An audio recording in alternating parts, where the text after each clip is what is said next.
I came home carrying flowers for my wife after spending 4 secret days with my mistress. I thought the hardest part of the night would be telling another lie. I had no idea my wife had already spent those 4 days destroying everything I had spent 11 years building, and that by midnight I would not have a house, a marriage, or an explanation good enough to save me. My name is Nathaniel Cole, and this is the night I learned that the quietest person in the room is sometimes the most dangerous one. For 11 years, I believed I was the smartest man in every room I walked into. I ran a boutique investment firm on the outskirts of Denver. I drove a car that turned heads on the highway, and I had a wife named Josephine, who I was certain would always be there, no matter what I did. Because that is the story men like me tell ourselves right up until the moment reality kicks the door down. I had just returned from a lakeside cabin in Aspen with a woman named Brooke, a marketing consultant I had been seeing for 8 months. I told Josephine it was a solo retreat to clear my head.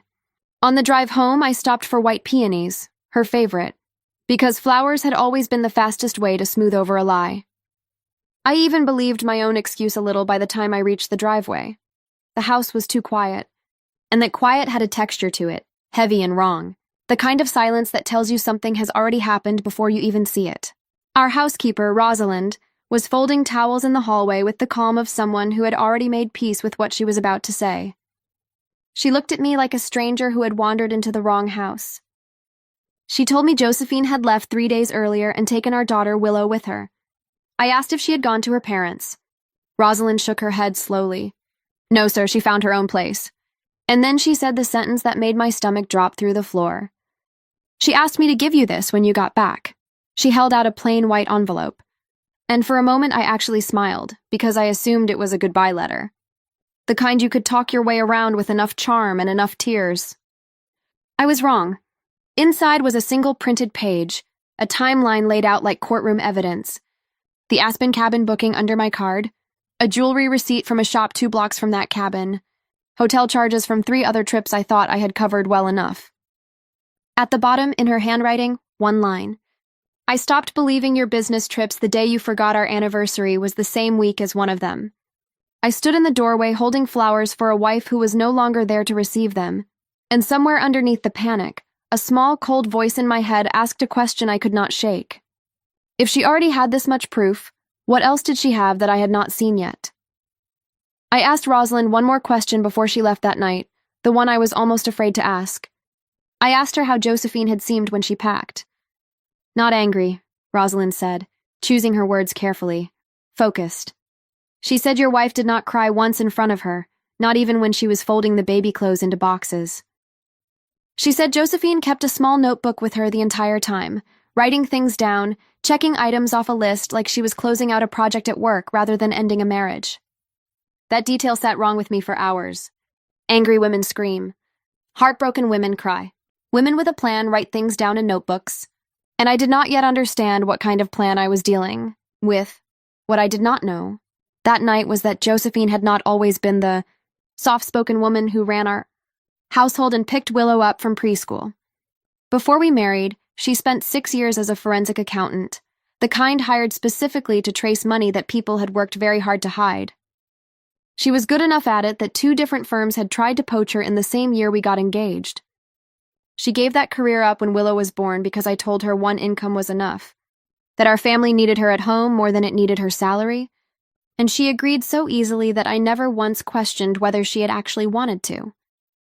I had spent years quietly congratulating myself on how easy she was to manage.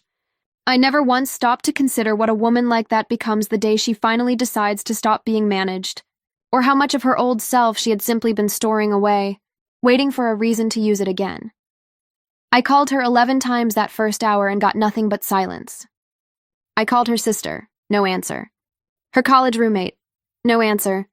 Even her old boss, a man she had not spoken to in 6 years, picked up just long enough to say he had nothing to say to me, and hung up. Every single person in her life had already closed ranks around her, which meant one horrifying thing. She had not left in a panic. She had left with a plan, and everyone in it had known for days before I did. Around midnight, my laptop lit up with a notification from the bank, and when I opened it, the floor seemed to tilt under me. Every joint account, every investment line, Every card tied to our household had been frozen pending legal review at the request of opposing counsel. I was not simply abandoned. I was being dismantled piece by piece by someone who had clearly started planning this weeks before I ever checked into that cabin. I sat there staring at the screen thinking, she knew before Aspen. She let me go anyway. Why? I called my attorney, Marcus Feld, and explained what was happening in a voice I barely recognized as mine.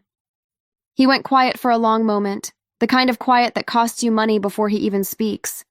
He told me a freeze like this does not happen without serious documentation, the kind that convinces a judge there is real risk of hidden assets.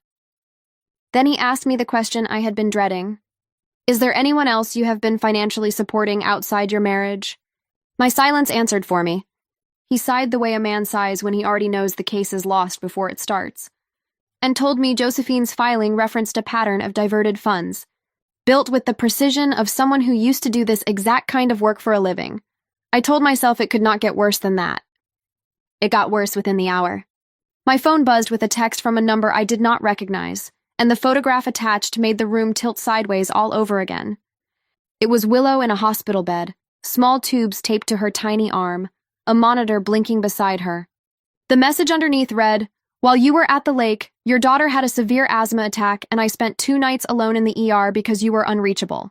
I remembered faintly a voicemail from Rosalind days earlier about Willow coughing more than usual. I remembered dismissing it because I did not want anything interrupting those 4 days.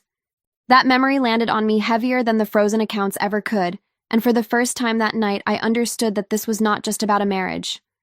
This was about what kind of father I had already become long before Josephine ever found out. I drove to St. Agnes Medical Center running 2 red lights, my hands shaking so badly on the wheel that I almost missed the turn into the parking garage. I ran through the sliding doors still holding the peonies, because somewhere in my panic I had forgotten to leave them in the car, and a nurse actually stopped and asked if the flowers were for someone in the building. I did not answer her. I kept walking until I reached the pediatric wing, and I saw Josephine through the glass before she saw me.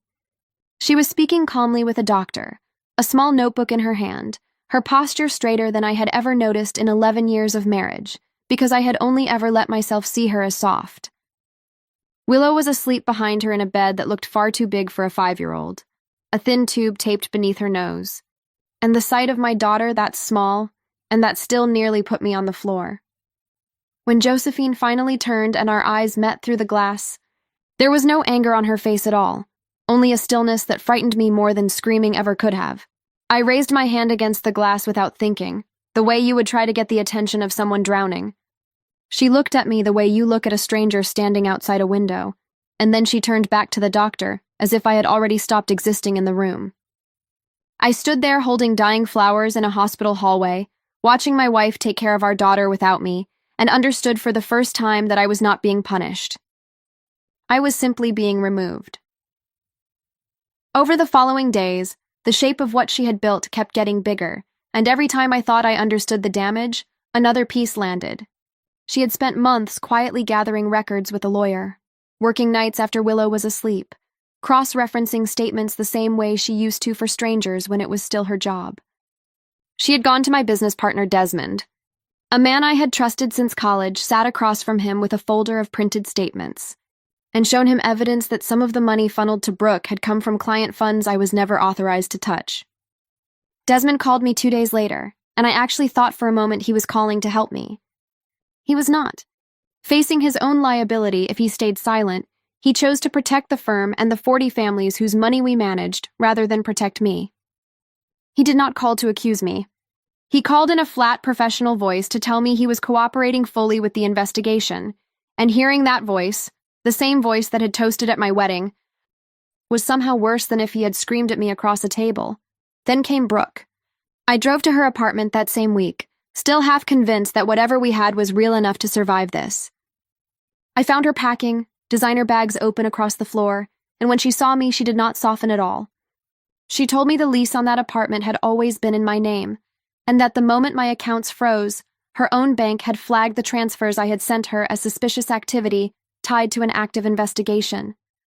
She was not just losing me. She was being pulled into the fraud case as a person of interest, and she blamed me for every second of it. Watching her scramble to disappear before investigators could reach her, I finally understood that everything I thought was passion had only ever been convenience. And the moment the money stopped, so did she. The settlement Josephine's attorney sent over was brutal in its simplicity. I would surrender the majority of our joint assets. My stake in the firm would be restructured to protect the clients I had put at risk. I would pay full support for Willow without contest, and in exchange, Josephine would not pursue additional civil claims that could have buried me in litigation for years. There was no cruelty in the wording, only precision, and somehow that made it worse than if she had screamed at me across a table. I signed it 3 weeks later with unsteady hands, and when I stepped outside afterward, the sunlight felt like it belonged to someone else's life entirely. I moved into a one-bedroom apartment on the edge of town, sold the car, and took a junior position at a smaller firm where nobody knew who I used to be. The hardest part was not losing the house or the title. It was the silence in the evenings, the empty second chair at every table, the realization that I had traded 11 years of a real family for 4 days that meant nothing to anyone once the money disappeared. It took almost 2 years before I fully understood what Josephine had actually been protecting that night, and it was never about revenge at all. It was about Willow, and about making sure her daughter never grew up believing that love meant staying quiet while someone dismantled you. Josephine rebuilt her own career, eventually starting a small consulting practice that helped other families untangle their finances after betrayal. And she never once used our story publicly or cruelly. I paid support every month, kept my distance exactly as she asked, and slowly relearned how to be a person who did not measure his worth by what he could get away with. On Willow's 10th birthday, Josephine allowed a supervised visit for the first time in 2 years. My daughter walked in carrying a folded piece of paper, and when she handed it to me, I saw a crayon drawing of 2 houses connected by a single winding path, with a small stick figure walking between them. Underneath, in careful handwriting, she had written, "I still have 2 people who love me." I sat in that room and cried in front of my daughter for the first time in my life, not because I had lost everything, but because somehow, after all of it, she had decided I was still worth the walk. I am still earning that walk. 1 quiet month at a time, and I no longer take it for granted that I get to. If this story moved you, hit subscribe to the Revenge Tales, because next week we bring you another true story of betrayal, strength, and the quiet reckoning that follows it.